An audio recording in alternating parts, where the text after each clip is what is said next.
In this video, we're going to be taking a look at proofs with factoring.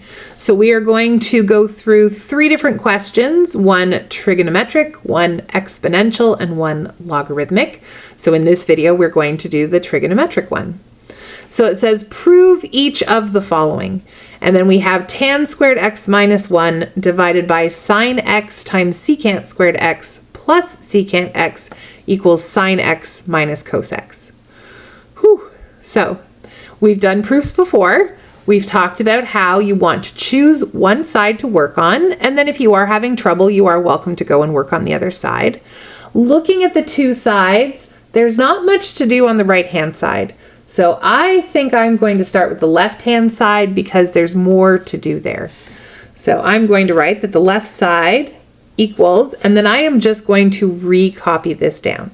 So I have tan squared x minus 1. I missed the n for some reason in tan. There we go.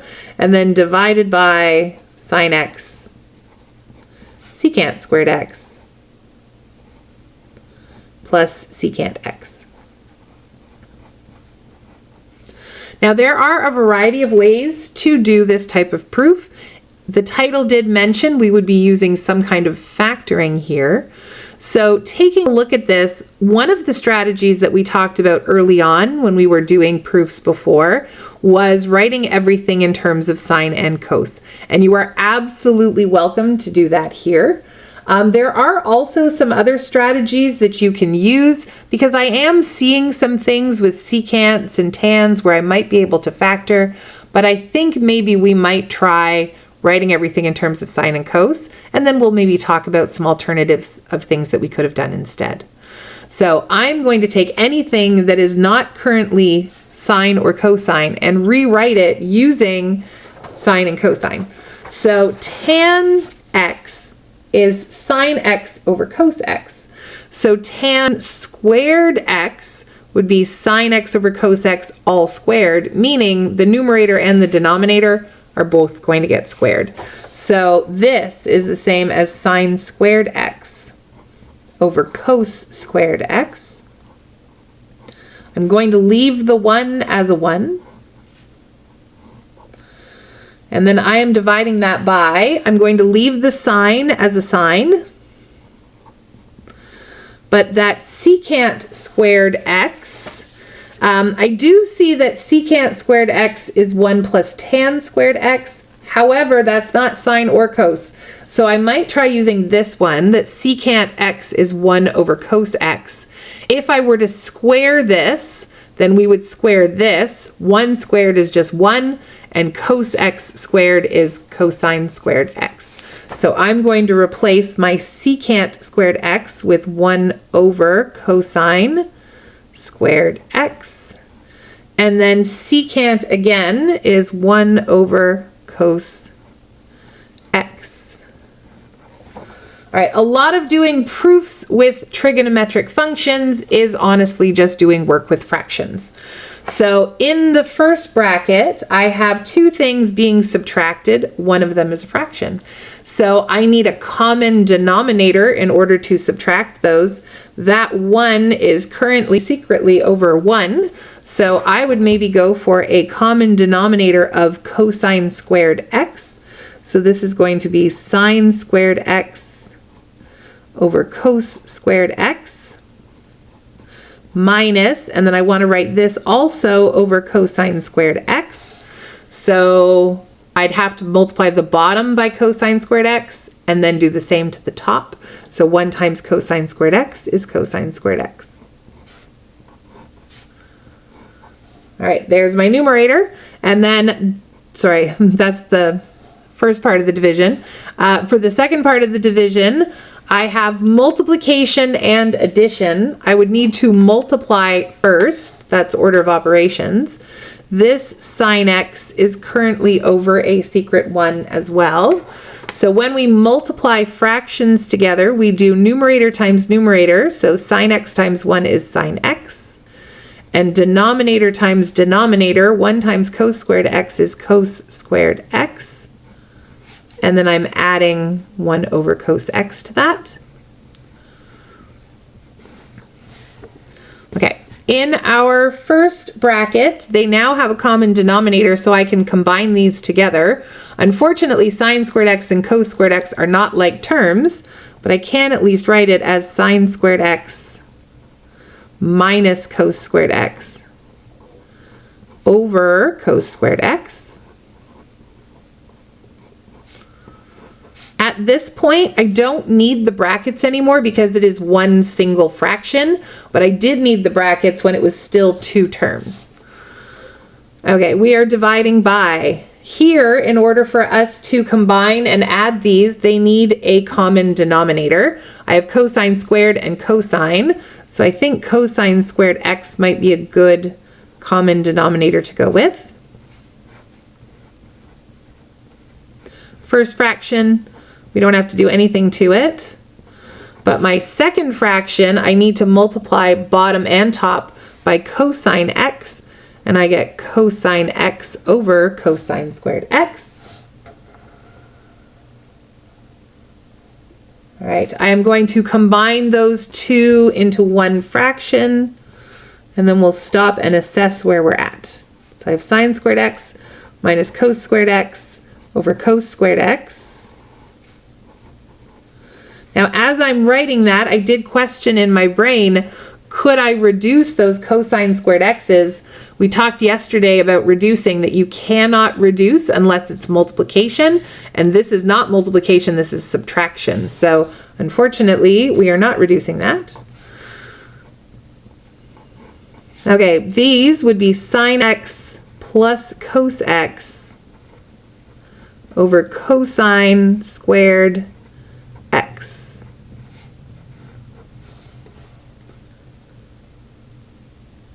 Okay, so from here, I have two fractions that are being divided. In order to divide fractions, we multiply by the reciprocal. So this would be sine squared x minus cos squared x over cos squared x, and then times cos squared x over sine x plus cos x. All right, when we multiply, we do top times top, bottom times bottom. So I would multiply sine x minus cos x by cos squared x, and then cos squared x times sine x plus cos x. However, I do notice that I have a cos squared x on the top and a cos squared x on the bottom that would potentially reduce. So I'm going to rewrite this in a slightly different way. I'm going to say this is sine squared x minus cos squared x, and then still times cos squared x.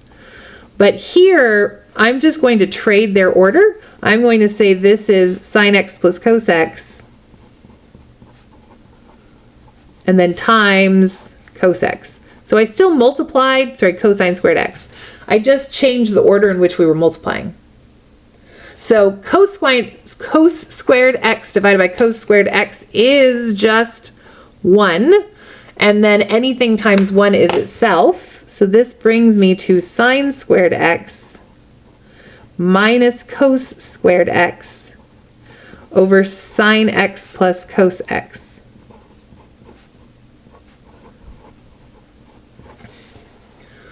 All right, I'm going to take a peek at what's on the other side, just to kind of remind me of what we're trying to prove.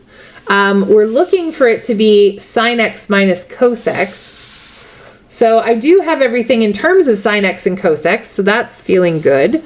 Can I just reduce one of the sines from here with this sine here, and one of the cosines with this cos here? And the answer to that is no. I can only reduce when we are multiplying. So here, we're not multiplying, we are subtracting in the numerator and adding in the denominator. That is not multiplication. How I get multiplication into this is by factoring. So the denominator doesn't have any exponents, the sine and the cosine don't match, but I do notice in the numerator that I do have exponents. I've got two terms. They are being subtracted and they are perfect squares. So this actually is a difference of squares. I could do variable replacement if you need to off to the side, right? Let sine be A and cos be B and then do that. But I think I can do this, that this is a difference of squares. I'm going to square root the sine squared x to just get sine x. And then square root the cos squared x to just get cos x. And then one bracket we add, other bracket we subtract.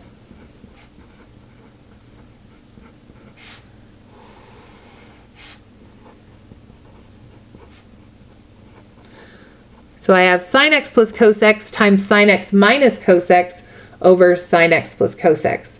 And what I do notice is that this entire bracket here matches the entirety of the denominator.